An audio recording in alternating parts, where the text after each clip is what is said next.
એટલે લોકો તો હાલાકી ભોગવી રહ્યા છે, જો કે સરકારોનું ચિંતન થઈ રહ્યું છે, મનોમંથન થઈ રહ્યું છે કે આ લોકો સુધી, છેવાડાના લોકો સુધી કઈ રીતે કલ્યાણકારી યોજનાઓના લાભ પહોંચાડવા.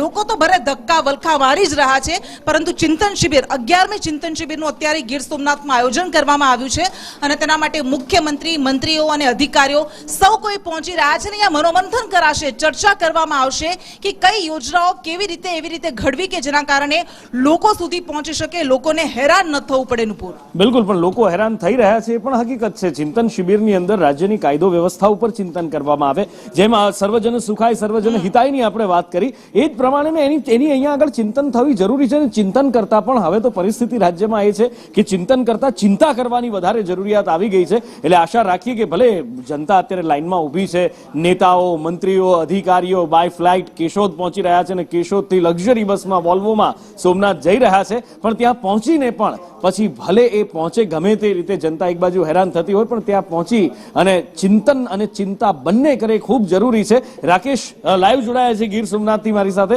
રાકેશ પાસેથી તેનો ચિતાર મેળવીએ. રાકેશ,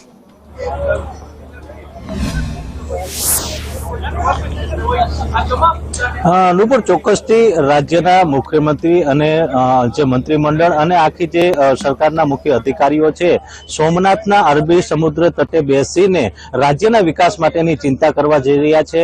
2:30 વાગે આ ચિંતન શિબિર પ્રારંભ થવાની હતી, પરંતુ જે વિમાન માર્ગે ગાંધીનગરથી કેશોદ એરપોર્ટ આવવામાં જે બીજી ફ્લાઇટ હતી તેમાં વિલંબ થતા જે ચિંતન શિબિર છે તે 2 કલાક મોડી શરૂ થઈ છે. 4:30 વાગે રાજ્યના મુખ્યમંત્રી દ્વારા આ ચિંતન શિબિરને ખુલ્લી મૂકવામાં આવી છે.